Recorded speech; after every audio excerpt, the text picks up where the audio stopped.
Hello dear students, आज हम सभी लोग पढ़ेंगे यूज़ ऑफ प्रीपोजिशन।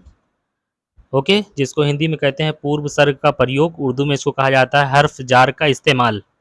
ओके, पिछली क्लास में हम लोगों ने पढ़ा था एट और इन का इस्तेमाल करना सही से, इन और आफ्टर का इस्तेमाल करना सही से पढ़े थे, बाई और टिल का इस्तेमाल पढ़े थे पिछली क्लास में हम लोग, सिंस और फॉर का इस्तेमाल पिछली क्लास में हम लोग पढ़े थे, बिसाइड और बिसाइड्स का इस्तेमाल पिछली क्लास में हम लोग पढ़े थे, अमोंगेस्ट और अमोंग एंड बिटवीन का इस्तेमाल हम लोग सही से करना पड़े थे पिछली क्लास में। ओके, पिछली क्लास आप लोग देखेंगे तो उसमें ये क्लास पूरी ली गई है, अच्छे से समझाया गया है, डिफाइन किया गया है।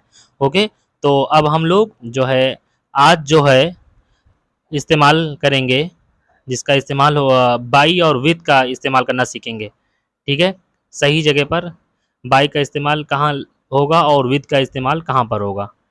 ठीक है डियर स्टूडेंट्स, अगर आप सभी लोग हमारे चैनल को सब्सक्राइब नहीं किए हैं तो प्लीज़ हमारे चैनल को आप सभी लोग सब्सक्राइब कर दीजिए, बेल आइकन को प्रेस कर दीजिए। ठीक है, कोई वीडियो अपलोड हो सबसे पहले नोटिफिकेशन आप सभी लोगों तक पहुँचे।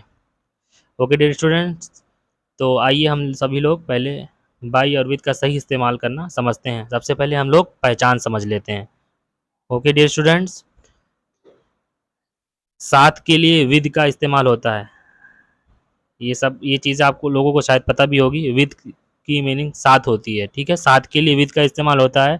इसके अलावा किसी औजार से काम करने के लिए भी विद का ही इस्तेमाल होता है। किसी औजार से काम करने के लिए भी विद का ही इस्तेमाल होता है। ठीक है, जबकि बाई का इस्तेमाल समय के लिए होता है। जबकि बाई का इस्तेमाल समय के लिए होता है। ओके डियर स्टूडेंट्स, आइए एग्जाम्पल के साथ में हम लोग समझ लेते हैं। ठीक है, बाई और विद का इस्तेमाल कैसे किया जाएगा और कहाँ पर किया जाता है। एक एग्जांपल हम लोग ले लेते हैं, वर्क विद मी, मेरे साथ काम करो। वर्क विद मी, मेरे साथ काम करो। He cut his finger with a knife. He cut his finger with a knife, उसने अपनी उंगली को चाकू से काट दिया। ठीक है, यहाँ पर किसी औजार से काम करने के लिए विद का इस्तेमाल किया जा रहा है। ठीक है डियर स्टूडेंट्स, एक एग्जांपल और लोग हम लोग ले लेते हैं, the letter was written by Sohail with a pen. The letter was written by Sohail with a pen, खत सोहेल ने कलम से लिखा था।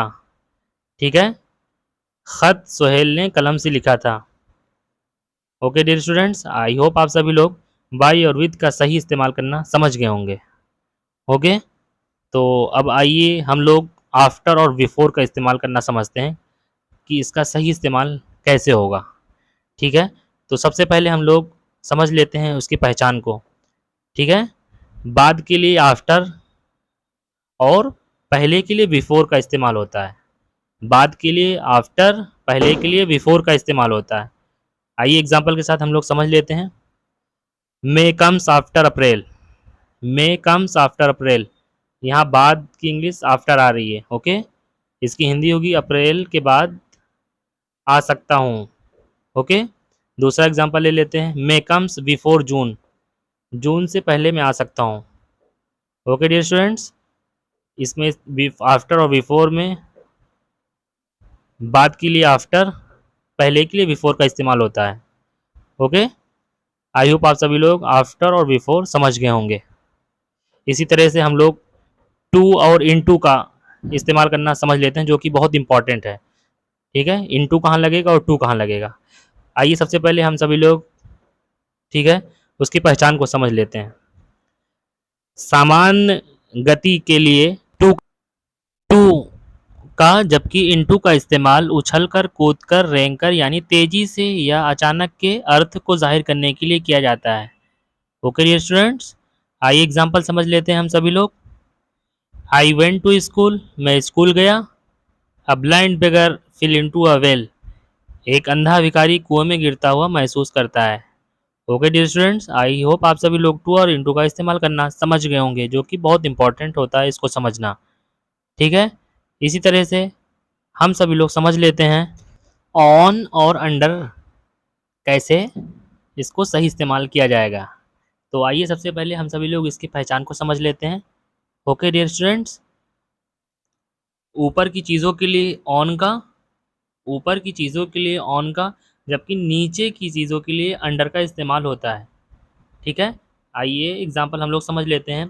ही sat on a chair, he sat on a chair, वो एक कुर्सी पर बैठ गया। ठीक है, ऊपर की चीज़ों के लिए ऑन का, नीचे की चीज़ों के लिए अंडर का इस्तेमाल होगा। ठीक है, दूसरा एग्जाम्पल हम लोग समझ लेते हैं। The cat is under the table, the cat is under the table, बिल्ली मेज के नीचे है। यानी यहाँ पर अंडर जो इस्तेमाल हो रहा है नीचे की चीज़ों के लिए हो रहा है। ठीक है, आई होप आप सभी लोग अंडर और ऑन का सही इस्तेमाल करना समझ गए होंगे। इसी तरह से हम लोग आगे समझ लेते हैं इन फ्रंट ऑफ और फ्रॉम का सही इस्तेमाल कैसे किया जाता है। ओके डियर स्टूडेंट्स, तो आइए सभी सबसे पहले हम सभी लोग उसकी पहचान को समझ लेते हैं। ठीक है, इन फ्रंट ऑफ का इस्तेमाल सामने की चीज़ों के लिए। ठीक है, इन फ्रंट ऑफ का इस्तेमाल सामने की चीज़ों के लिए, जबकि फ्रॉम का मतलब दो तरह से लिया जाता है। जबकि फ्रॉम का मतलब दो तरह से लिया जाता है। पहले ये कि फ्रॉम का अर्थ है से, फ्रॉम का अर्थ है से, यानी अलग करना, यानी अलग करना, इस पर ट्यून जाहिर करता है। ठीक है, और उसका दूसरा अर्थ है उक्त समय को जाहिर करना। ठीक है, इस शक्ल में इसका इस्तेमाल किसी भी समय में हो सकता है। तो आइए हम सभी लोग एग्जाम्पल के साथ में समझ लेते हैं इन फ्रंट ऑफ और फ्रॉम का सही इस्तेमाल कैसे होगा। आइए सबसे पहले हम लोग एग्जाम्पल समझ लेते हैं। ठीक है, पहला एग्जाम्पल हम लोग समझते हैं। ही कम फ्रॉम लखनऊ, यानी फ्रॉम का इस्तेमाल यहाँ पर हुआ से के लिए। ठीक है, वो लखनऊ से आया। ठीक, अगला एग्जाम्पल हम लोग समझ लेते हैं। I will begin my work from today, I will begin my work from today, मैं आज से अपना काम शुरू करूँगा। ठीक है, एक एग्जाम्पल और हम लोग समझ लेते हैं। Kazi Masjid is in front of my house, Kazi Masjid is in front of my house, Kazi Masjid मेरे घर के सामने है। Okay dear students, I hope आप सभी लोग इन फ्रंट ऑफ और फ्रॉम का इस्तेमाल करना समझ गए होंगे। ठीक है, तो आज हम सभी लोग अपनी क्लास को यहीं पर ओवर करते हैं। अगर आप सभी लोगों को हमारी वीडियो अच्छी लगी तो प्लीज़ लाइक शेयर सब्सक्राइब ज़रूर कर दीजिए मेरे चैनल को, ताकि कोई वीडियो अपलोड हो सबसे पहले आप सभी लोगों के पास भी नोटिफिकेशन पहुँचे। Okay, thank you all of you.